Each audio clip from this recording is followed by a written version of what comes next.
Hey guys, this is Ankit and you are welcome to Humanities Lover. Now, जैसा कि मैंने promise किया था कि मैं क्या करूँगा, मैं कॉम्प्रिहेंसिव वे में फिर से क्लास 12 हिस्ट्री एनसीईआरटी को कवर करूँगा। जो स्टूडेंट्स को बोर्ड एग्ज़ाम इस ईयर में देना है, नेक्स्ट ईयर में देना है, या फिर जो कोई स्टूडेंट कोई कॉम्पिटिटिव एग्ज़ाम की प्रिपरेशन कर रहा हो जिसमें हिस्ट्री सिलेबस का पार्ट है, तो आप इन वीडियोस को देख सकते हो। आपको एक बेसिक अंडरस्टैंडिंग मिल जाएगी हिस्ट्री की। जो बोर्ड स्टूडेंट्स हैं क्लास 12 के, उनके लिए तो ऑब्वियसली ये बहुत हेल्पफुल है क्योंकि आपका सिलेबस का पार्ट है। मैं बहुत ही डिटेल्ड मैनर में कराऊंगा।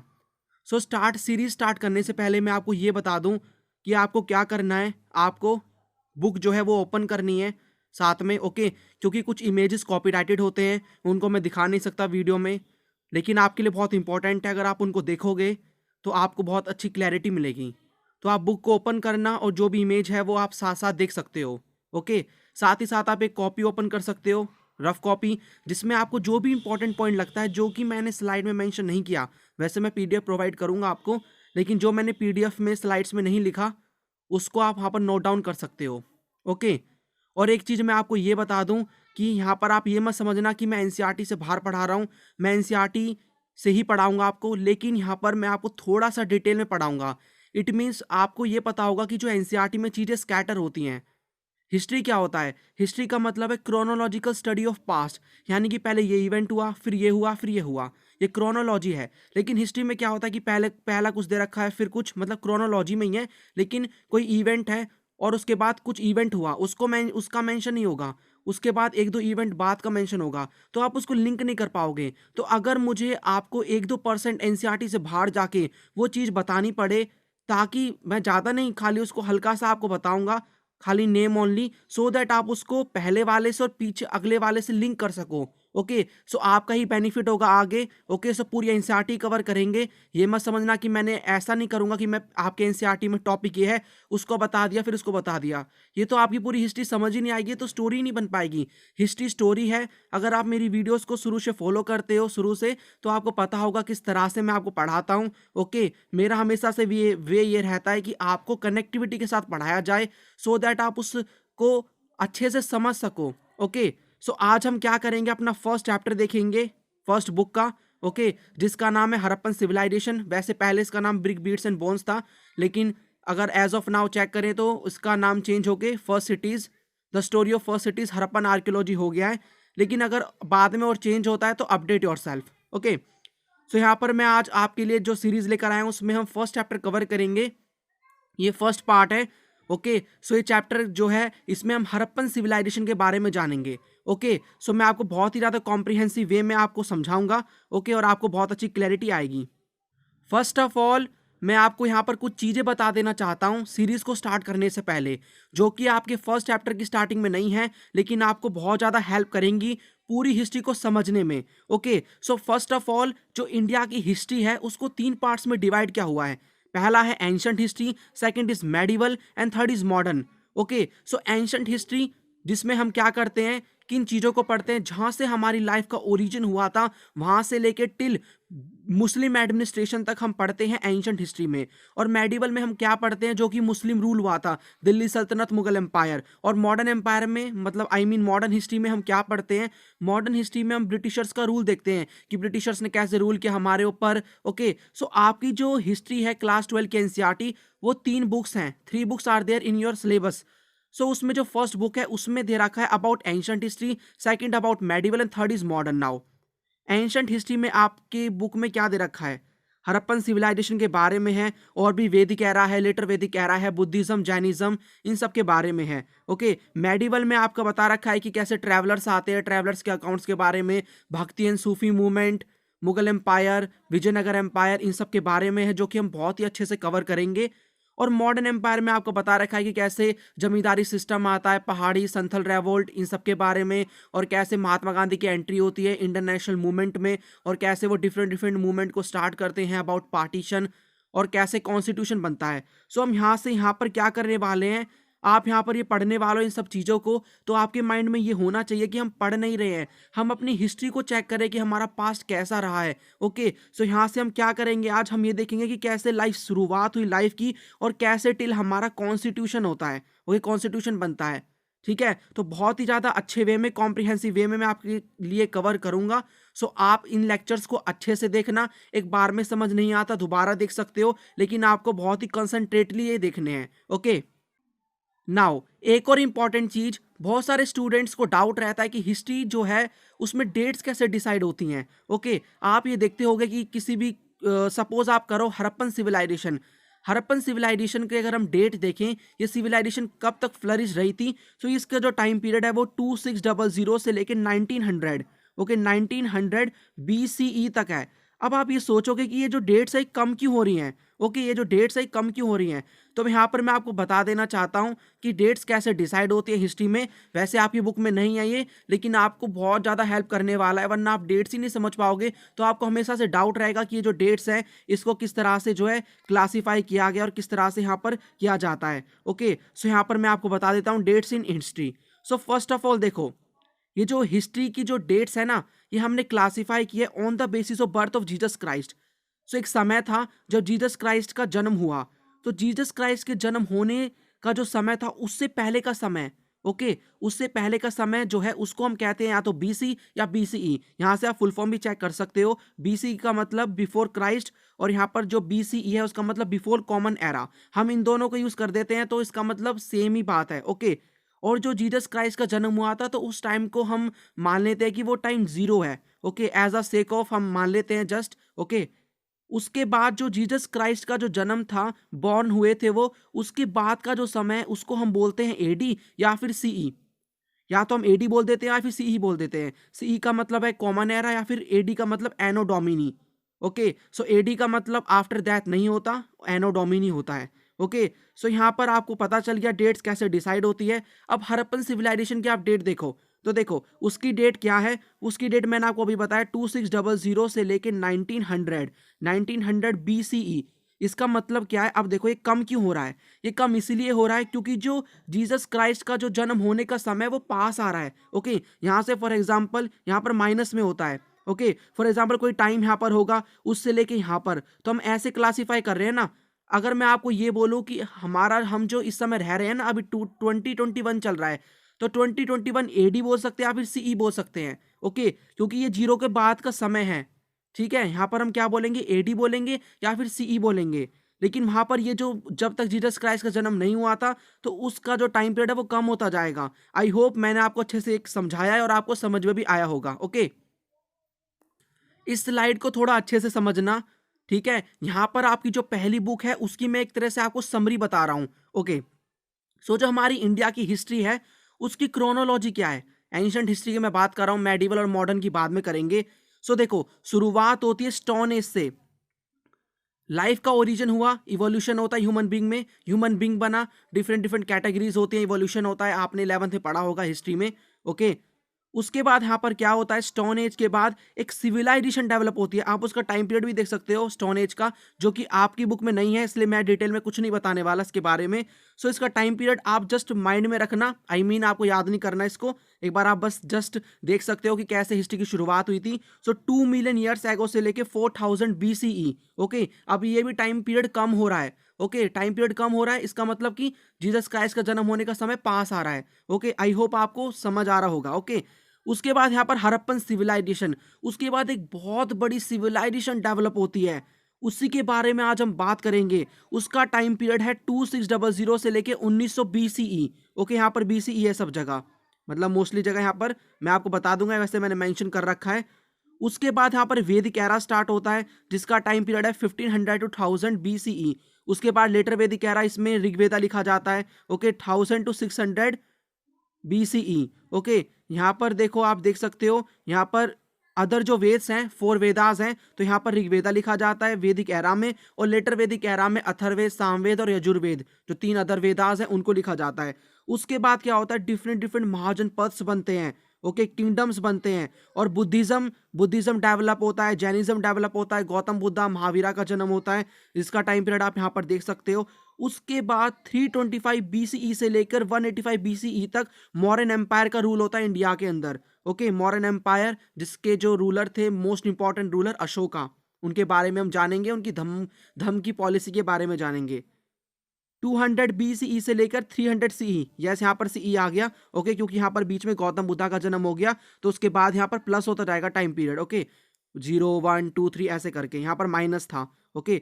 अब यहाँ पर पोस्ट मॉडर्न, यहाँ पर पॉलिटिकल डिसइंटीग्रेशन होता है। पहले एक बहुत बड़ा एम्पायर आ गया, Mughal empire, I mean modern empire, उसके बाद डिसइंटीग्रेशन होता है और डिफरेंट डिफरेंट एम्पायर्स आते हैं, कोई एक बड़ा एम्पायर नहीं आता। लेकिन एक टाइम पीरियड फिर से आता है गुप्ता एम्पायर का, उसका आप डेट देख सकते हो। गुप्ता एम्पायर में फिर से एक बहुत बड़ा एम्पायर डेवलप होता है, और उसके बाद पोस्ट गुप्ता आते हैं जिसमें हर्षवर्धन वगैरह, चालुक्य किंग्स, ये सब आते हैं। ये आपकी बुक में इतना है नहीं इनके बारे में।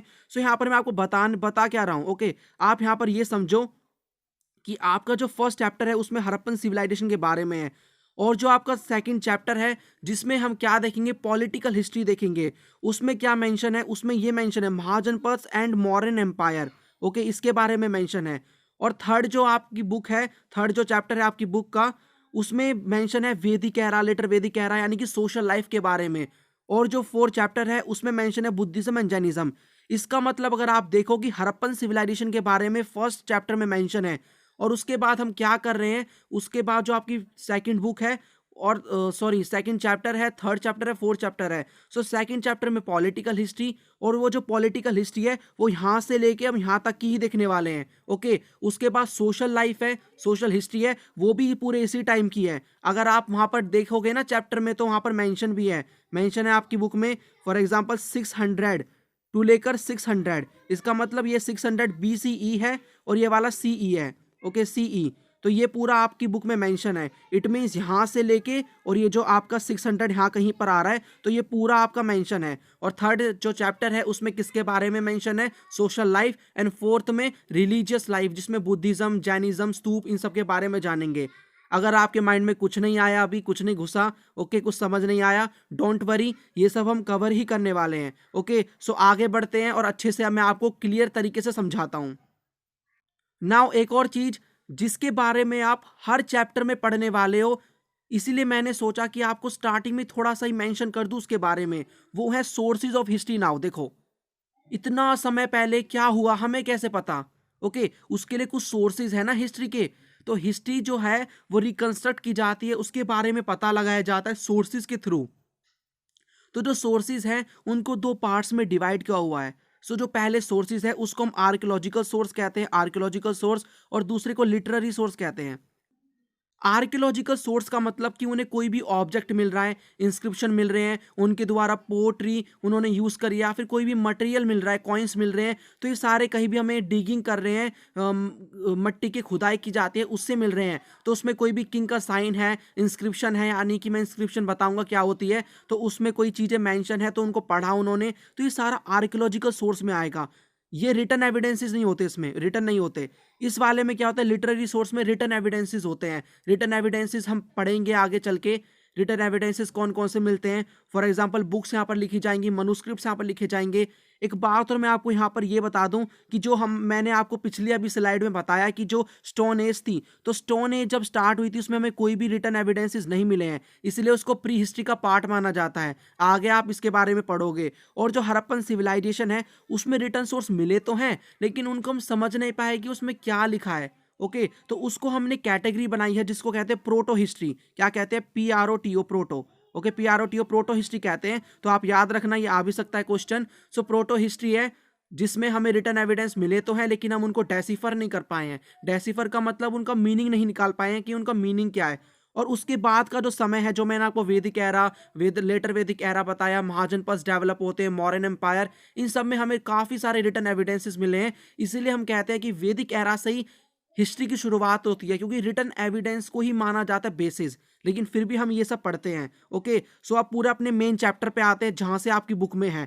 ये सब मैंने आपको बताया है ना, आप अभी सोच रहे होंगे कि ये सब क्या है, लेकिन जब आप आगे आगे बढ़ते जाओगे, चैप्टर को पढ़ोगे, तो आपको पता चलेगा कि यस सर वॉज राइट, कि उन्होंने अच्छे हमें पहले बता दिया, क्योंकि ये बहुत ज़्यादा हेल्पफुल है, ओके। सो थोड़ा सा बैकग्राउंड समझ लो। देखो, स्टोन एज डेवलप हुई जिसमें जो ह्यूमंस थे उनके पास कुछ भी नहीं था, स्टोन था। स्टोन को वो यूज़ करते थे अपने काम के लिए, गैदरिंग करते थे, हंटिंग करते थे। उसके बाद एग्रीकल्चर आया, एग्रीकल्चर को उन्होंने करना शुरू कर दिया। जब एग्रीकल्चर होगा तो लोग सेटल हो जाएंगे, सेटल हो जाएंगे और डिफरेंट डिफरेंट कल्चर्स बनेंगे। डिफरेंट डिफरेंट कल्चर बनेंगे, लोग इनके कुछ रीति रिवाज अलग होंगे, इनके कुछ होंगे, इनके कुछ। उसके बाद होगा क्या, ये कल्चर जो कल्चर कल्चर मिलके एक बहुत बड़ी सिविलाइजेशन बनाएंगे, जो कि बनी थी हमारी हड़प्पन सिविलाइजेशन। सो पहले मैं आपको थोड़ा सा उसका इंट्रोडक्शन बता दूं। फर्स्ट ऑफ ऑल सिविलाइजेशन का मीनिंग क्या होता है। सो सिविलाइजेशन आप ये भी कह सकते हो कि डिफरेंट डिफरेंट कल्चर का ग्रुप है। Okay, civilisation means a society which has its own highly developed culture and way of life. यानी कि एक जगह जहाँ पर कुछ लोग सेटल हो जाते हैं, उनकी अपनी खुद की लैंग्वेज होती है, खुद का ट्रेडिंग सिस्टम होता है, अच्छे से वो रहते हैं, उनका खुद का कल्चर होता है, उसी को सिविलाइजेशन हम कहते हैं। ओके, सो यहाँ पर वही होता है सिविलाइजेशन। वैसे यहाँ पर क्या था कि डिफरेंट डिफरेंट जो कल्चर्स थे हड़प्पन सिविलाइजेशन से पहले, वो एक ही कॉमन सिविलाइजेशन के अंडर आ गए, यानी कि एक तरह से मिल गए। ओके, और उन्होंने अपना खुद का एक पूरी राइटिंग बनाई, उन्होंने अपना पूरा लैंग्वेज बनाया और एक कॉमन सिस्टम को फॉलो किया, तो वही होती है सिविलाइजेशन। सो उसी सिविलाइजेशन यानी कि एक बस्ती जहाँ पर लोग रहते हैं, ठीक है, रहे थे उस समय, ये मैं कहना चाहता हूँ। सो वही थी हड़प्पन सिविलाइजेशन। नाउ अब मैं यहाँ पर आपको ये बता दूं कि हड़प्पन सिविलाइजेशन जिस तरह से है, जिसको इंडस वैली सिविलाइजेशन भी कहा जाता है, वैसे ही उस समय इसकी जो कंटेम्प्ररी सिविलाइजेशन थी, यानी कि जिस समय इंडिया पे वो सिविलाइजेशन चल रही थी, वैसे different different parts of world में तीन मेन सिविलाइजेशन थी, जो कि हम कंटेम्प्ररी सिविलाइजेशन कह सकते हैं हड़प्पन सिविलाइजेशन की, यानी कि एक ही साथ चलने वाली सिविलाइजेशन। वो थी मिसोपोटामिया, चाइनीज, इजिप्टियन। मैं आपको यहाँ पर ये बता रहा हूँ कि इसलिए बता रहा हूँ ये सब क्योंकि आप कनेक्ट कर सकते हो कि कैसे वर्ल्ड में उस समय सिविलाइजेशन चल रही थी। खाली इंडिया में नहीं हुआ था, चाइना के अंदर भी थी, इजिप्ट जो कि एक अफ्रीकन कंट्री है वहां पर भी, मिसोपोटामिया, मिसोपोटामिया में तो आप 11th में पढ़ के भी आए होंगे। ओके, अब ये जो सिविलाइजेशन है हड़प्पन सिविलाइजेशन, इसको हड़प्पन सिविलाइजेशन इसलिए कहा जाता है क्योंकि जो पहली सिटी खोजी गई थी सिविलाइजेशन की वो थी हड़प्पा। ओके, जो कि पाकिस्तान में लोकेटेड है, इसीलिए इसका नाम है हड़प्पन सिविलाइजेशन। इसको इंडस वैली सिविलाइजेशन भी कहा जाता है। इंडस वैली सिविलाइजेशन इसलिए कहते हैं क्योंकि ये जो सिविलाइजेशन थी, मैं आपको अभी मैप में दिखाऊंगा, ये जो एक इंडस रिवर है जो कि इंडिया से चाइना से फ्लो होती होती इंडिया में और उसके बाद पाकिस्तान से जाके अरेबियन सी में गिर जाती है, उसी के पास ही ये साइट्स डेवलप हुई थी, ये सिविलाइजेशन डेवलप हुई थी, इसीलिए उसी के नेम पे इंडस वैली सिविलाइजेशन कहा जाता है। ओके, सो यहाँ पर आप ये देखो कि ठीक है, ये सिविलाइजेशन थी, इंडिया में डेवलप हुई थी, हम पढ़ क्यों रहे इसके बारे में। नाउ हम पढ़ क्यों रहे सिविलाइजेशन के बारे में, क्या इंपॉर्टेंस है इसका। आप कुछ भी पढ़ते हो उसका कुछ ना कुछ इंपॉर्टेंस होता है, आप ऐसे नहीं पढ़ रहे हो। ये तो बहुत ही ज्यादा बड़ी सिविलाइजेशन थी, बहुत बिगेस्ट सिविलाइजेशन। ओके, आप खुद ही सोचो कि इतने समय पहले जो हम आप अगर आपको थोड़ी बहुत इसके बारे में नॉलेज है सिविलाइजेशन के बारे में, तो आप पता लगा सकते हो, आगे आप कनेक्ट कर पाओगे इस पॉइंट को जो मैं बात आपको बता रहा हूँ कि कैसे उन्होंने उस समय इतनी सिविलाइज, इतनी एडवांस सिविलाइजेशन सेटअप की थी, जो कि इसके फॉल होने के बाद भी लोग नहीं कर पाए। आप खुद ही सोच के देख सकते हो, उस समय बेक्ड ब्रिक का यूज किया जाता था, पकी हुई ईंट का, ना कि सन ड्राइड ब्रिक का। ओके, तो जो भी मैं आपको अभी फीचर्स वगैरह बताऊंगा, आप देख सकते हो, समझ सकते हो कि बहुत ही एडवांस्ड, लिटरेट और बहुत ही बढ़िया सिविलाइजेशन थी। हमें प्राउड होना चाहिए कि हमारे एंसेस्टर इतने ज़्यादा एडवांस थे। यहाँ पर मैं आपको एक पॉइंट और बता दूं कि जब ब्रिटिशर्स को पता चला था इस सिविलाइजेशन के बारे में, तो उन्होंने इंडियन से ये बात छुपाई, क्योंकि अगर इंडियंस को पता चल जाता कि उनके एंसेस्टर इतने ज़्यादा सिविलाइज थे, तो वो सोचते कि हम भी कितने पावरफुल हैं, क्योंकि हम एक तरह से हमारे वो पूर्वज हैं, हम उन्हीं के एक तरह से बेटे हैं। ओके, हम मतलब हम उन्हीं की लीनेज से बिलोंग करते हैं। तो वो क्या करते, ब्रिटिशर्स को अपनी कंट्री से निकाल देते। ओके, तो ये सब मैं आपको वैसे बताऊंगा जब इसकी डिस्कवरी के बारे में बात करेंगे, तो आप समझ सकते हो कि ये बहुत ज़्यादा एडवांस सिविलाइजेशन थी, इसीलिए इसको फर्स्ट अर्बन सिविलाइजेशन भी कहा जाता है, जो कि इंडिया में 2600 BCE, जी हाँ, डेट याद रखनी पड़ेगी आपको, उसमें डेवलप हुई थी। ये वेल प्लान्ड सिविलाइजेशन थी, जो कि आज का जो एरिया है, किस किस एरिया में ये फैली हुई थी, वो एरिया है आज का Afghanistan, Pakistan and India. Okay, कुछ साइट्स अफगानिस्तान में देखने को मिलती हैं, कुछ पाकिस्तान में, कुछ इंडिया में। अभी मैं आपको मैप में भी दिखाऊंगा। This civilisation also known as Harappan civilisation, as I told earlier, first develop site was Harappa, because जो पहली साइट डेवलप हुई थी हिस्टोरियंस के द्वारा वो हड़प्पा थी। Historians found many things and on that basis they came to know this civilisation now. मैंने आपको सोर्स के बारे में बताया था, तो सोर्स के बेसिस पे ही हड़प्पन सिविलाइजेशन के बारे में खोजा गया है बाय द हिस्टोरियंस। ओके, तो यहाँ पर हम देखेंगे। सो ये थोड़ा सा इंट्रो था कि सिविलाइजेशन का नाम क्या है, कब सेटअप हुई, इसी कंटेम्प्ररी सिविलाइजेशन, सिविलाइजेशन का मीनिंग होता क्या है, और ये क्यों हम पढ़ रहे हैं, और ये क्यों कहा जा रहा है कि ये पहली अर्बन सिविलाइजेशन थी। नाउ क्वेश्चन यहाँ पर ये आता है कि ठीक है, इस सिविलाइजेशन की बिगनिंग कैसे हुई। देखो, वैसे मैंने आपको बातों बातों में बता ही दिया कि कैसे बिगनिंग हुई थी सिविलाइजेशन की, लेकिन आपने शायद गौर ना किया हो। मैं आपको बता दूं कि जो सिविलाइजेशन थी इसकी बिगनिंग कैसे हुई। इसीलिए तो मैंने आपको थोड़ा सा स्टोन एज के बारे में बताया। जब स्टोन एज चल रही थी जिसमें पैलोलिथिक, मिसोलिथिक, नियोलिथिक ये सारी साइट्स थी, ये सारे फेजेस थे, तो जब एग्रीकल्चर के यहाँ पर शुरुआत होती है, लोग सेटल होते हैं डिफरेंट डिफरेंट प्लेसेस पे, और वो डिफरेंट डिफरेंट कल्चर्स बनते हैं। कल्चर बनते हैं, कल्चर का मतलब उनके अपने रीति रिवाज होंगे, अलग अलग जगह पे सेटल होंगे। वो धीरे धीरे करके एक सिविलाइजेशन के अंडर आ जाते हैं, मिल जाते हैं, उनकी कॉमन लैंग्वेज बन जाती है, कॉमन एक्यूपेशन बन जाता है। यानी कॉमन एक्यूपेशन का मतलब डिफरेंट डिफरेंट वर्क करते हैं वो एक ही सिविलाइजेशन के अंडर। एक ही उनका राजा होता है, ओके, एक ही राजा उनका होगा। तो ये सारी चीजें होती है कि डिफरेंट डिफरेंट कल्चर्स थे, ओके, ग्रेजुअल प्रोसेस होके धीरे धीरे कल्चर होके मिल जाते हैं और एक एडवांस सिविलाइजेशन बनाते हैं। मैं ये नहीं कह रहा कि ये रातों रातों का काम था, नहीं, एक दो रातों का काम नहीं था, एक ग्रेजुअल प्रोसेस था, ठीक है। So there was several small cultures before IVC. यहाँ पर मैं एक्रोनियम यूज करूंगा, IVC for Indus valley civilisation. It was the gradual result of all these cultures, means gradually from these cultures IVC formed। यानी कि ये जो डिफरेंट डिफरेंट कल्चर्स थे पहले से धीरे धीरे करके ये मिलते हैं, एडवांस होते हैं, ओके, और एक सिविलाइजेशन बनाते हैं। ठीक है, आपको आई होप समझ में आ गया होगा कि सिविलाइजेशन की बिगनिंग कैसे होती है। अब ये जो सिविलाइजेशन है इसको 3 पार्ट्स में डिवाइड किया हुआ है: early Harappan period, major Harappan period, later Harappan period. ये जो अर्ली हड़प्पन पीरियड है इसमें इतनी एडवांसमेंट नहीं होती, लोग लोग गांव वगैरह में ही रहते हैं, इतनी एडवांसमेंट नहीं थी, और सन ड्राइड ब्रिक्स का यूज करते हैं। लेकिन ये जो मेजर फेज है इसको मैंने हाईलाइट भी किया हुआ है, इसी में ही सारी डेवलपमेंट होती है और इसी को ही हम एक्चुअल पार्ट मानते हैं हड़प्पन सिविलाइजेशन का, जिसका टाइम पीरियड आप देख सकते हो 2600 to 1900 BCE, before common era. ये हमारे लिए इंपॉर्टेंट है। ये हमारे लिए इंपॉर्टेंट इसीलिए है क्योंकि इसी में ही सारी इंपॉर्टेंट चीजें होती हैं, ठीक है। ट्रेड अच्छे से होता है, यहाँ पर इतना नहीं होता। और यहाँ पर जो लेटर हड़प्पन पीरियड में ये सिविलाइजेशन का एंड होना स्टार्ट हो जाता है। जो ये पहले ट्रेड करते थे, अच्छे से रहते थे, इकोनॉमी अच्छी थी, वो सब धीरे धीरे करके डिक्लाइन करती है। तो हम यहाँ पर क्या पढ़ेंगे, मेजर हड़प्पन के बारे में पढ़ेंगे, जब ये सिविलाइजेशन बहुत ज़्यादा फ्लरिश कर रही थी, अच्छा खासा ट्रेडिंग सिस्टम था, सील्स को यूज़ करते थे, और भी काफ़ी फीचर्स थे इनके, ओके। एग्रीकल्चर क्या ऐसे करते थे, सब्सिस्टेंट स्ट्रैटेजीज क्या क्या हमें मिला है, आर्ट एंड क्राफ्ट वगैरह, everything I will cover you in this video. Now कुछ मैं आपको टॉपिक्स बता देता हूं कि एक्चुअल हमारा जो चैप्टर है उसकी समरी एक तरह से मैं आपको बता रहा हूं कि हम पढ़ने क्या क्या वाले हैं इस चैप्टर में, ओके। सो जो पहला पॉइंट है, हम पढ़ेंगे सब्सिस्टेंट स्ट्रैटेजीज के बारे में।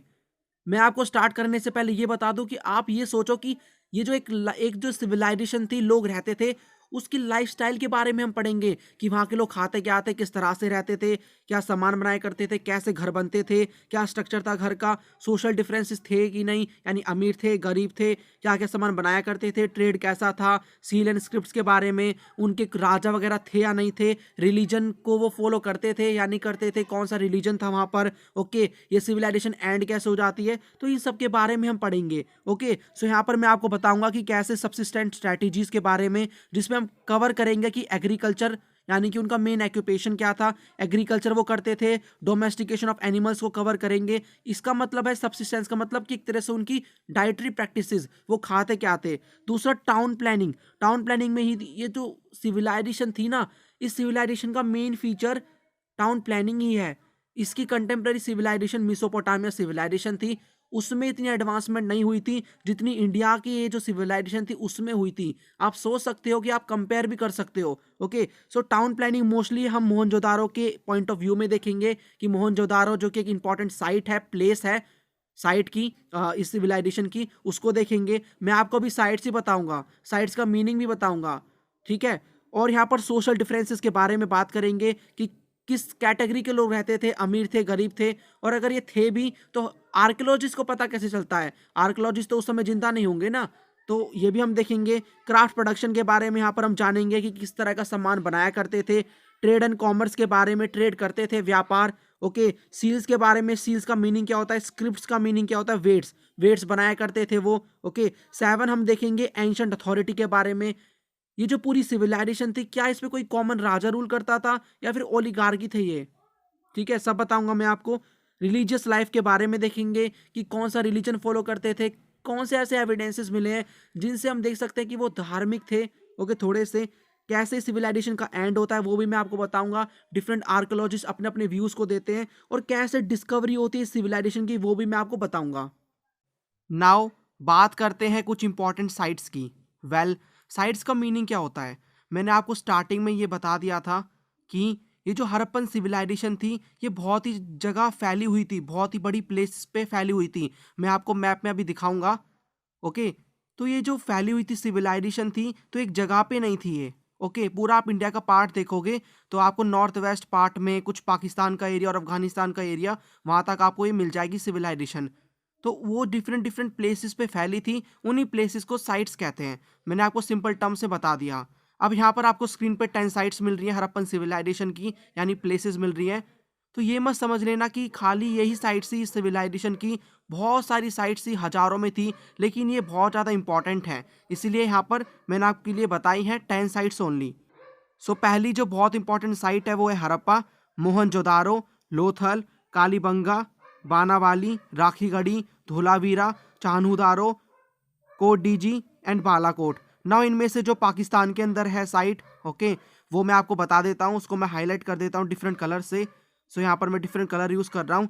सो ये जो हड़प्पा है, वेल इंपॉर्टेंट साइट, वेरी बहुत इंपॉर्टेंट है।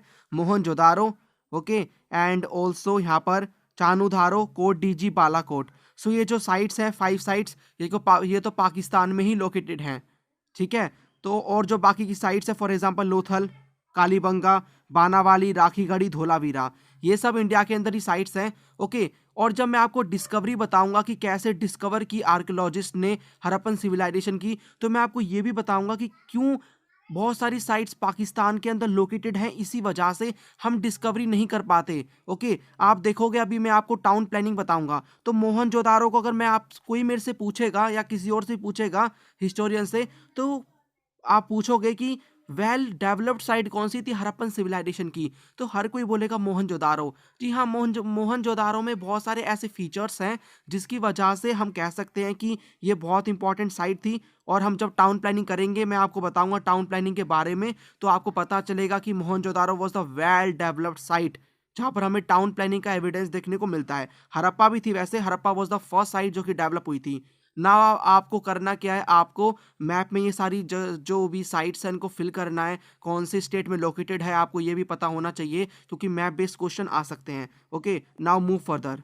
सो यहाँ पर मैं आपको फर्स्ट ऑफ ऑल मैप में दिखा देता हूँ। सो यहाँ पर आप देख सकते हो, ओके, सो ये जो मैप है यहाँ पर आप देख सकते हो, this is Mohenjodaro. Okay, and यहाँ पर आप हड़प्पा को भी ढूंढ सकते हो, ये हड़प्पा यहाँ पर पाकिस्तान में। ओके, यहाँ पर आप और भी देख सकते हो, फॉर एग्जाम्पल यहाँ पर चान्होदारो जो मैंने आपको बताया, Balakot is here, and also Lothal यहाँ पर है गुजरात के अंदर, Dholavira is also in Gujarat, और कालीबंगा को आप देखो राजस्थान के अंदर है, और राखीगढ़ी आप देख सकते हो, एंड बानावाली ऑल्सो, राखीगढ़ी और बानावाली हरियाणा में लोकेटेड है। तो ये आप मैप को देख सकते हो, यहाँ पर मैं जूमिंग भी कर देता हूँ आपके लिए, ये देखो आप यहाँ पर डिफरेंट डिफरेंट जो साइट्स हैं उनको ढूंढ सकते हो। ओके, सो मैप बहुत ज़्यादा इंपॉर्टेंट है। और ये जो आपको पूरी ये जो प्लेस मिल रही है, ये वाली प्लेस, ओके, यहाँ पर मैं आपको बता दूँ जूम आउट करके, ये आप जो पूरा एरिया, ये वाला एरिया देख रहे हो ना, यही एरिया था कोर एरिया जिसमें ये सिविलाइजेशन डेवलप हुई थी। यहाँ पर मैंने आपके लिए हाईलाइट कर दिया ये पूरा एरिया। ओके, यही है हड़प्पन सिविलाइजेशन का पूरा एरिया, जहाँ जहाँ पर ये पूरी जो सिविलाइजेशन थी वो फ्लरिश करती थी। ओके, एक टाइम पे। मैंने आपको टॉपिक्स बताए थे हम क्या क्या पढ़ेंगे, तो आप माइंड में ये रखो कि हम पढ़ने क्या वाले हैं। हम जस्ट ये देखेंगे कि ये जो सिविलाइजेशन थी इसके फीचर्स क्या क्या हैं, यानी कि कैसे लोग रहते थे, क्या खाते थे, क्या किस तरह से ट्रेड करते थे, मेन एक्यूपेशन क्या था, क्या किंग रूल करता था, रिलीजन किस तरह का था। तो एक हम बस्ती के बारे में जो उस समय थी, बहुत बहुत समय पहले हमारी इंडिया की, उसको हम देखने वाले हैं। तो कोई हम पढ़ नहीं रहे हैं, हम खाली जान रहे हैं उनके बारे में कि अच्छा वो लोग ऐसे थे, इस तरह की उनकी डाइटरी प्रैक्टिसेस थी, ऐसे रहते थे, इस प्रकार के घर थे। तो जस्ट स्टोरी आप फॉर्म कर लो माइंड में, और कुछ है नहीं। ओके, सो सब्सिस्टेंस स्ट्रैटेजीज का मतलब होता है कि उनकी डाइटरी प्रैक्टिसेस क्या थी, इट मीन्स वो खाते क्या थे। ओके, तो मैं आपको समझाता हूँ अच्छे से। नाउ आपको पता है आर्कियोलॉजिस्ट होते हैं, ओके, आर्कियोलॉजिस्ट। सो आर्कियोलॉजिस्ट भी कई प्रकार के होते हैं। आर्कियोलॉजिस्ट का मतलब जो हिस्ट्री की रिकंस्ट्रक्शन करते हैं, जो भी हिस्टोरिकल प्लेसेस है वहां पर जाके उनके बारे में खोजते हैं। सो आर्कियोलॉजिस्ट भी डिफरेंट डिफरेंट तरह के होते हैं। फॉर एग्जांपल आर्कियोबोटैनिस्ट, आर्कियोबोटैनिस्ट वो होते हैं जो क्या करते हैं, प्लांट रिमेन्स, यानी जो पुराने प्लांट्स हैं बहुत समय पहले उनके जो रिमेन्स हैं, जो चीज़ें बच गई हैं, उनको स्टडी करते हैं कि इस ये कौन सा प्लांट है, ये सारी चीज़ें। ओके, तो उनके अकॉर्डिंग ये है जिन्होंने डिस्कवरी की है वहाँ पर जाके हड़प्पन साइट्स में। तो उनके अकॉर्डिंग ये है कि हड़प्पन क्या करते थे, ये जो पीपल थे, देखो हड़प्पन यहाँ पर क्यों बोल रहे हैं, क्योंकि हड़प्पन का मतलब जितनी भी साइट्स है उन सब के पीपल, खाली हड़प्पा के पीपल मत समझ लेना। हड़प्पन इसीलिए कह रहे हैं क्योंकि पहली साइट हड़प्पा थी, इसी पे ही इस सिविलाइजेशन का नाम है, तो उसी के ही पीपल। आप इंडस वैली पीपल भी बोल सकते हो instead of Harappans. Okay, so Harappan people क्या करते थे अकॉर्डिंग टू आर्कियोबोटैनिस्ट, वो प्लांट जो मटेरियल्स है जैसे कि फ्रूट्स, ग्रेन्स, इन सब को खाया करते थे। क्या एविडेंस मिले हैं जिससे वो प्रूव करते हैं इस चीज को, वो भी मैं आपको बताऊंगा। साथ ही साथ वो एनिमल्स भी खाया करते थे हंटिंग के थ्रू, और फिश को भी। ओके, अब कौन कौन से ग्रेन्स मिले हैं, ग्रेन्स आपको पता है ना, क्रॉप्स। सो कौन कौन से ग्रेन्स मिले हैं, इंक्लूड्स, उसमें कौन कौन से हैं, weeds, barley, lentil, chickpea, sesame, millets and rice also found, but rice हमें कम अमाउंट में मिला है। ओके, तो आपको नेम याद रखने पड़ेंगे कौन कौन सी हमें चीजें वहां पर देखने को मिली हैं। Okay, all right. सो यहाँ पर अब हमने ये जान लिया कि ठीक है वो क्या करते थे, वो एग्रीकल्चर करते थे। ओके, एंड क्रॉप्स वहाँ पर हमें देखने को मिली हैं, और वो डिफरेंट डिफरेंट क्रॉप्स को उगाते थे। अब एक और है आर्कियोजूलॉजिस्ट, एक और प्रकार के आर्कियोलॉजिस्ट। ये क्या करते हैं, ये जो भी प्लांट रिमेन्स नहीं, एनिमल रिमेन्स, जो कि एनिमल्स होते हैं उनके रिमेन्स को स्टडी करते हैं। फॉर एग्जांपल कोई भी बोन मिली एनिमल की, उसको वो देखेंगे कि कौन से एनिमल की बोन है, उस समय रहता था ये एनिमल। तो उनके अकॉर्डिंग ये है कि काफ़ी सारे एनिमल्स की बोन मिली है, जैसे कि बोर हो गए, डियर हो गए, घड़ियाल हो गए। ओके, और साथ ही साथ कुछ वाइल्ड एनिमल्स हैं उनकी बोन भी मिली है। तो वो इस कंक्लूजन पे पहुंचते हैं कि ठीक है हमें काफ़ी सारी बोन्स मिली है, तो इससे ये सिद्ध होता है, पता चलता है कि वहाँ के लोग एनिमल डोमेस्टिकेशन करते थे और साथ ही साथ हंटिंग करते थे। अगर वो हंटिंग कर रहे हैं तभी तो हमें उनकी बोन्स वहाँ पर देखने को मिल रही हैं। तो यहाँ पर हमने डाइटरी प्रैक्टिसेस में वहाँ पर क्या क्या निकाला। सो डाइटरी प्रैक्टिसेस में हमने ये कंक्लूजन निकाला कि वो क्या करते थे, वो एनिमल प्रोडक्ट और साथ ही साथ प्लांट प्रोडक्ट्स भी वो खाया करते थे। एनिमल प्रोडक्ट में हमें मिली हैं बोन्स, और वो हंटिंग करते थे, मीट वगैरह खाया करते थे। और हमें प्लांट मटेरियल में हमें मिला है, क्रॉप्स मिली हैं वहाँ पर, फ्रूट्स मिले हैं, और गैदरिंग भी वो करा करते थे। ओके, सो आर्कियोबोटैनिस्ट के थ्रू हमें ये कंफर्म तो हो गया कि उनकी डाइटरी प्रैक्टिसेस में, यानी कि खाने की चीज़ों में एग्रीकल्चर था, कुछ क्रॉप्स मिली हैं। तो कौन से ऐसे एविडेंस हमें मिले हैं जिनके बेसिस पे ये कहते हैं वो आर्कियोलॉजिस्ट कि वो जो हड़प्पन्स थे वो क्या करते थे, वो एग्रीकल्चर करते थे। ओके, सो एग्रीकल्चर करते थे तभी तो वो वहाँ से एग्रीकल्चर करेंगे तो क्रॉप्स आएंगे, उनको खाएंगे। ओके, सो अब मैं आपको क्या बताने जा रहा हूँ, सोर्सेज बताने जा रहा हूँ जिनके थ्रू हमें पता चला कि उस समय के लोग हड़प्पन्स, इंडस वैली पीपल, वो एग्रीकल्चर करा करते थे। सो एग्रीकल्चर तो प्रैक्टिस होता था, अब किस बेसिस पे हम बोलते हैं, लेट्स सी। सो हमें पहली चीज मिली है चैरेड ग्रेन्स। ओके, सो हमें चैरेड ग्रेन्स मिले हैं और हमें बहुत सारी और चीजें मिली है। नाउ चैरेड ग्रेन्स का मतलब क्या होता है, अब आप खुद ही सोचो कि ग्रेन्स तो मिलेंगे नहीं, कोई भी अगर वो क्रॉप करे, वीट तो मिलेगा नहीं, क्योंकि इतने समय पहले की सिविलाइजेशन है, हमें कैसे मिल सकती है। लेकिन चैरेड ग्रेन्स का मतलब होता है जले हुए ग्रेन्स। ओके, तो जो जले हुई चीजें हैं, क्रॉप्स हैं, मे भी वो जल गई हो, इतना लंबा टाइम पीरियड हो गया है तो जल भी सकती हैं वो, तो वो हमें मिली है, जिनको स्टडी करते हैं आर्कियो बोटैनिस्ट और पता लगाते हैं कि हाँ एग्रीकल्चर होता होगा, वरना कहाँ से आ गई वो। बुल हमें मिला है, bull terracotta sculpture from Cholistan and Banawali, ये कोलिस्तान और बानावाली प्लेसेस हैं, साइट्स हैं जो मैंने आपको बताई थी। सो ताराकोटा स्कल्पचर मिला है। ताराकोटा स्कल्पचर का मतलब किले की एक मूर्ति मिली है जो कि लगता है देखने पे ये बुल है।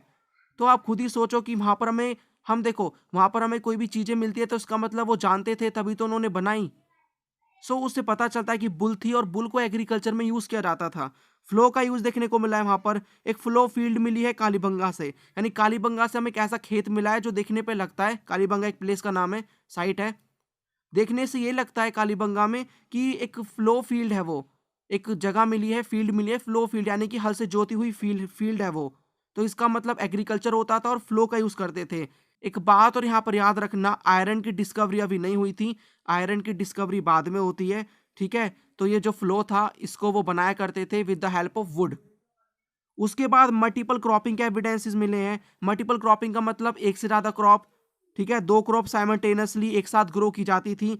इरिगेशन के एविडेंस मिले हैं, इरिगेशन आपको पता होगा। आपको देखो, अब आप सोचोगे माइंड में कि सर लेकिन यहाँ पर जो ये जितनी भी साइट्स थी ये तो पानी के पास ही लोकेटेड थी, तो यहाँ पर हमें इरिगेशन की क्यों जरूरत पड़ी? क्योंकि वाटर वहाँ पर मतलब रिवर तो है, वहाँ से हम वाटर ले लेंगे।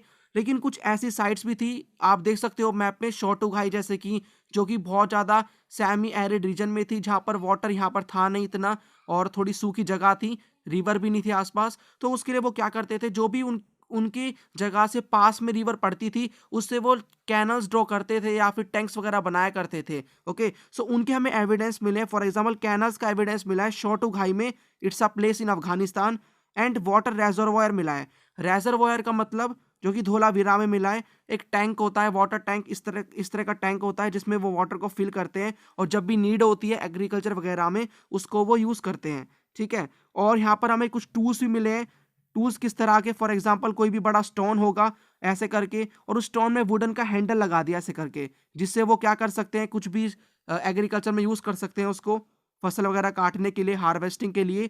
तो ये सारे एविडेंसेस हैं, जैसे कि जले हुए ग्रेन्स मिले हैं, बुल मिली है, एक फ्लो फील्ड मिली है, मल्टीपल क्रॉपिंग के एविडेंस मिले हैं, इरिगेशन के एविडेंस मिले हैं, टूल्स मिले हैं। ये सारे पॉइंट माइंड में रखना, और आप जब भी क्वेश्चन आएगा कि कौन से ऐसे एविडेंसेस हैं जिनसे पता चलता है कि एग्रीकल्चर करते थे हड़प्पन पीपल, तो आप मेंशन कर देना। और अगर सब्सिस्टेंस स्ट्रैटेजीज के ऊपर क्वेश्चन आता है कि क्या खाते थे, तो आप वहाँ भी मेंशन कर सकते हो कि वो एग्रीकल्चर करते थे और एग्रीकल्चर से सारी क्रॉप्स जो है वो उगाते थे और खाते थे, और एग्रीकल्चर करते थे उसके एविडेंस हमें कहाँ से मिले, ये सारे पॉइंट मेंशन कर देना। नाउ अब एक ऐसी चीज की बात करते हैं जिससे ये पता चलता है कि ये सिविलाइजेशन बहुत ही ज़्यादा एडवांस थी। ठीक है, वो है टाउन प्लानिंग। जी हाँ, अगर आप कंपेयर करोगे मेसोपोटामिया सिविलाइजेशन को और हड़प्पन सिविलाइजेशन के साथ उन दोनों का कंपैरिजन करोगे, तो आपको पता चलेगा कि एडवांसमेंट बहुत ज़्यादा देखने को मिलती है हड़प्पन सिविलाइजेशन में। इफेक्टिव टाउन प्लानिंग थी हड़प्पन सिविलाइजेशन के डिफरेंट डिफरेंट साइट्स पे, वो हम देखेंगे। ओके, सो यहाँ पर मैं आपको बताऊंगा कि टाउन प्लानिंग का मीनिंग क्या है और किस तरह से वहाँ पर टाउन प्लानिंग होती थी। तो ये जो हम साइट्स को माइंड में रखने हैं, साइट को, वो साइट है मोहनजोदारो। सो मोहनजोदारो जो कि एक साइट है, प्रेजेंट डे पाकिस्तान में लोकेटेड है, उसकी टाउन प्लानिंग को माइंड में रख के चेक करेंगे कि कैसी टाउन प्लानिंग थी हड़प्पन सिविलाइजेशन में। So town planning was the most unique feature of the Harappan civilization which makes it a urban civilization. Example of effective town planning found at Mohenjo-daro. So town planning बहुत ही ज़्यादा important feature थी इस civilisation की, और बहुत ही ज़्यादा इफेक्टिव टाउन प्लानिंग देखने को मिलती है। टाउन प्लानिंग का वैसे मतलब होता है किस तरह के घर बनते थे और किस तरह से उस तरह से उनका आर्किटेक्चर था। ड्रेन्स के बारे में बात करेंगे, ठीक है, तो ये सारी चीज़ें देखेंगे, किस तरह के घर वगैरह मिलते थे, कहाँ पर सेटलमेंट कैसी थी उनकी, तो मोहनजोदारो के पॉइंट ऑफ व्यू से हम देखेंगे। सो इफेक्टिव टाउन प्लानिंग का एग्जांपल है मोहनजोदारो। नाउ मोहनजोदारो की जो सेटलमेंट थी वो 2 पार्ट्स में डिवाइडेड थी। Okay, first was citadel and second is lower town. अब सीटाडल और लोअर टाउन को अच्छे से समझ लो आप, मैं आपको बता देता हूं बना के किस तरह की चीजें थी। तो एक तरह से ये जो लोग रहते थे, ठीक है, सीटाडल जो थी वो हाइट पे थी और रूलर क्लास के लिए थी, और लोअर टाउन जो थी वो हाइट पे नहीं थी, यानी कि ऊंचाई पे नहीं बनी हुई थी, और एक खाली लोअर नॉर्मल जो पीपल थे उनके लिए थी। सो यहाँ पर मैं आपको एक बार बना के दिखा देता हूँ सो दैट आपको क्लैरिटी आ जाए माइंड में। सो देखो, सीटाडल और लोअर टाउन, सपोज करो कि एक पूरा एक जगह है, सीटाडल एक तरह से एक पार्ट था जहां पर लोग रहते थे, और लोअर टाउन भी पार्ट है, लेकिन दोनों अलग हैं। ठीक है, जो सीटाडल है वो इस तरह का स्ट्रक्चर था, इस तरह का स्ट्रक्चर था, ऐसा कोई हम कह सकते हैं। अब यहाँ पर घर बने हुए थे, छोटे छोटे घर बने हुए थे हाइट पे, ये जो हाइट है, ठीक है, हाइट पे हमें देखने को मिलते हैं, लेकिन यहाँ पर ऐसे ही हमें नॉर्मल देखने को मिलते हैं घर। ये पार्ट है लोअर टाउन का। सो सीटाडल किसके लिए था? सीटाडल था जो कि रिच क्लास पीपल थे उनके लिए, और लोअर टाउन था उनके लिए जो कि नॉर्मल पीपल थे। तो क्वेश्चन आता है कि कौन सा प्रोवाइड करता है example for the residential building, residential जहां पर कॉमन लोग रहते थे, तो उसका आंसर होगा लोअर टाउन।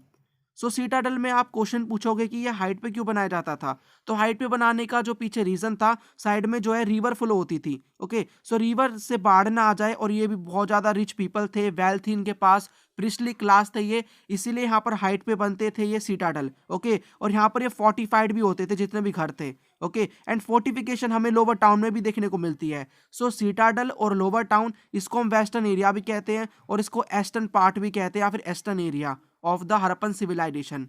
ये दोनों डिवाइडेड थे, आपस में सेपरेट थे ये, ठीक है। सो ये जो सीटाडल और लोअर टाउन में बेसिक डिफरेंस है वो ये है कि सीटाडल में रिच क्लास लोग रहते थे, लोअर टाउन में लोग जो है वो रहते थे पुअर पीपल और नॉर्मल क्लास पीपल रहते थे। सीटाडल हाइट पे थी और लोअर टाउन जो है हाइट पे नहीं थी। और सिमिलैरिटीज यहाँ पर देखने को मिलते हैं कि दोनों हरप्पन सिविलाइजेशन के पार्ट हैं और दोनों फोर्टिफाइड थे, ठीक है। सो यहाँ पर आपको पूरा क्लियर हो गया कि किस तरह से दो सेटलमेंट थी हरप्पन सिविलाइजेशन में एट फाउंड एट मोहनजोदारो। ना मोहनजोदारो में ही नहीं बल्कि और भी साइट्स थी जिसमें हमें सीटाडल और लोअर टाउन का एविडेंस देखने को मिलता है, ठीक है। अब ड्रेनेज सिस्टम की बात करते हैं। ये भी बहुत ज़्यादा यूनिक फीचर है, आप समझ नहीं पाओगे। मैं आपको किस किस तरह से बताऊं। वो जो सिविलाइजेशन थी उसमें इतना एडवांस ड्रेनेज सिस्टम था कि आप शॉक हो जाओगे। अगर आपको पता है पहले से तो बहुत अच्छी बात है।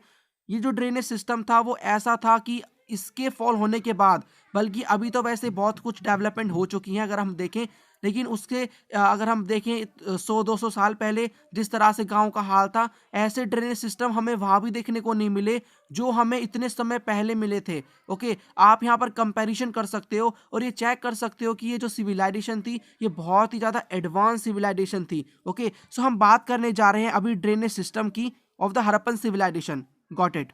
Okay, another feature of Harappan civilization was carefully planned drainage system। now carefully जो वर्ड है इसमें बहुत ज़्यादा एक तरह से आप कह सकते हो बहुत वो है केयरफुली, ठीक है। केयरफुली प्लान ड्रेनेज सिस्टम, बहुत ही ज़्यादा एक तरह से केयरफुली वो बनाया करते थे, ड्रेनेज सिस्टम को प्रिपेयर करते थे।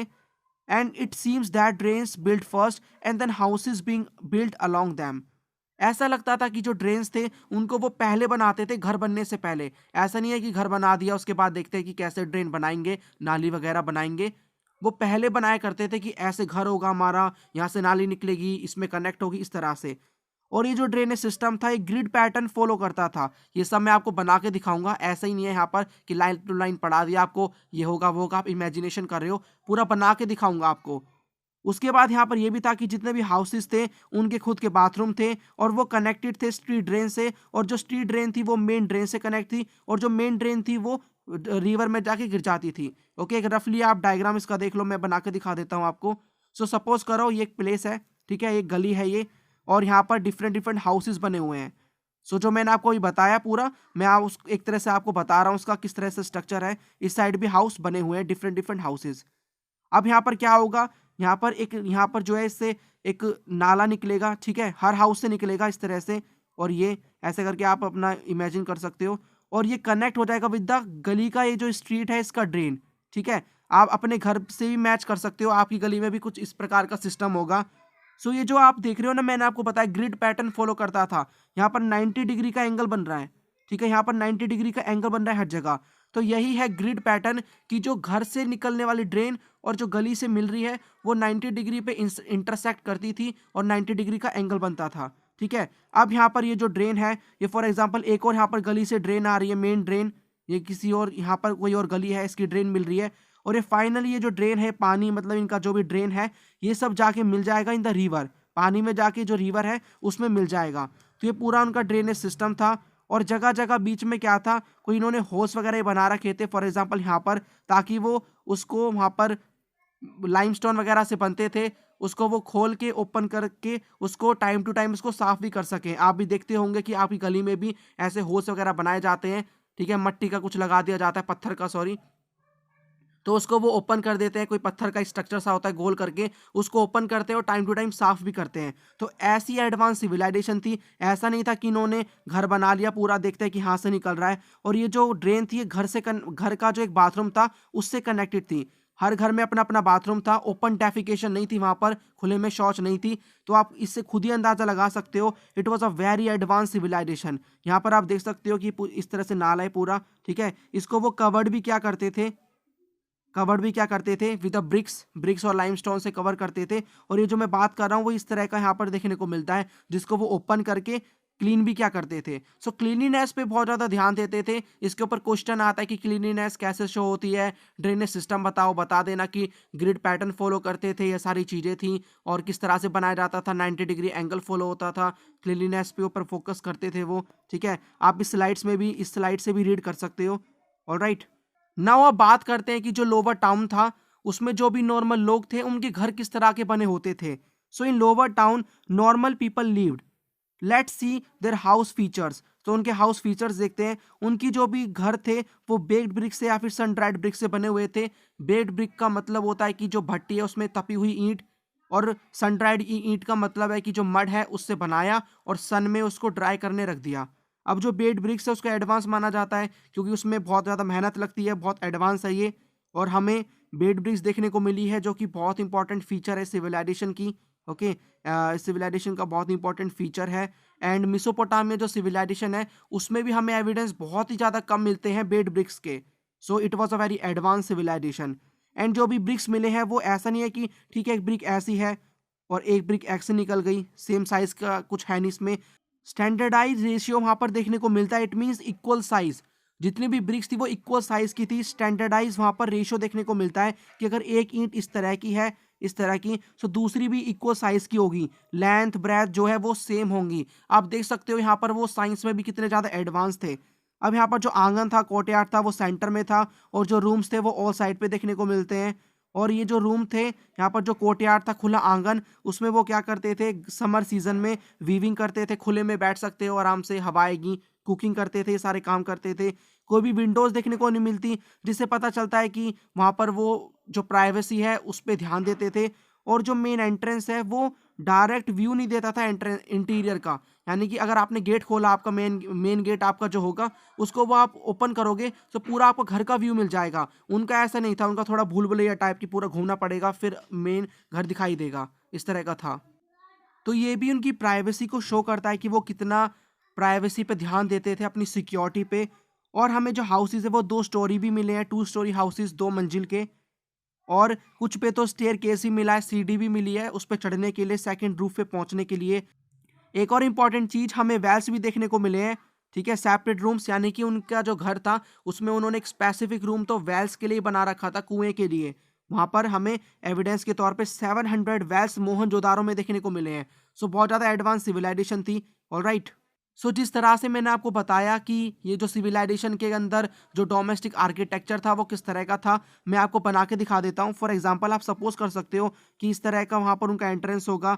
ओके, एंड यहाँ पर से उनका एक रूम होगा एंड यहाँ पर उनका एक गेट हो सकता है, मेन गेट। ठीक है, और किस इस तरह से उनका ऐसा होगा सिस्टम कि उन्होंने गेट खोला यहाँ पर से और यहाँ से जाएंगे तो एक तरह से उन्हें डायरेक्ट व्यू नहीं मिलेगा, उन्हें यहाँ जाना पड़ेगा, फिर से यहाँ पर एक और गेट मिलेगा और फिर वो अंदर मेन जो घर है उसके व्यू को देख सकते हैं। और ऑल जो साइड से उस पर रूम थे ऐसे करके, और बीच में ये पूरा आंगन था जो मैंने आपको बताया, कोर्टयार्ड। यहाँ पर वो कुकिंग वगैरह, वीविंग वगैरह, खुले जब भी उनको हवा चाहिए समर सीजन में वो सब करते होंगे। तो बहुत अच्छा सिस्टम था। और हमें 2 मंजिल के घर भी मिले हैं, 2 स्टोरी मिले हैं और सीढ़ी भी देखने को मिली है। ठीक है, तो आपके लिए मैंने चित्रकारी कर दिया, आप समझ सकते हो इससे, क्योंकि चित्र से आपको अच्छे से समझ में आएगा। ठीक है, सो स्टूडेंट्स इस लेक्चर में इतना ही। नेक्स्ट लेक्चर में बात करेंगे ग्रेनरीज की, ग्रेट बाथ की, जो कि मोहनजोदारो में देखने को मिला है, किस तरह से सोशल डिफरेंसेस थे इस हड़प्पन सोसाइटी में, और रिलीजन के बारे में बात करेंगे। साथ ही साथ क्राफ्ट प्रोडक्शन होता था, क्या एविडेंस है क्राफ्ट प्रोडक्शन के, किस तरह से ट्रेड करते थे, सील्स, वेट, स्क्रिप्ट्स, अभी काफ़ी टॉपिक्स बाकी हैं, बहुत अच्छे से एक्सप्लेन करूंगा। आई होप आपको क्लैरिटी आई होगी टॉपिक्स की। फिर भी कोई डाउट है तो आप कमेंट सेक्शन में पूछ सकते हो। ओके, एंड यहाँ पर एक और चीज़ आपको बतानी है कि मैंने एक व्हाट्सएप ग्रुप बनाया है जिसका लिंक डिस्क्रिप्शन में मिल जाएगा, वहाँ पर जाके आप ज्वाइन कर सकते हो। वहाँ पर मैंने काफ़ी सारी चीज़ें मैं प्रोवाइड कर रहा हूँ, नोट्स वगैरह, वीडियो अपडेट्स, डाउट सॉल्विंग, और वहाँ पर अच्छी आपकी प्रिपरेशन हो जाएगी। जिस स्टूडेंट को एग्ज़ाम इस साल देना है, ठीक है, वो ज्वाइन कर सकते हैं ग्रुप को। Thank you.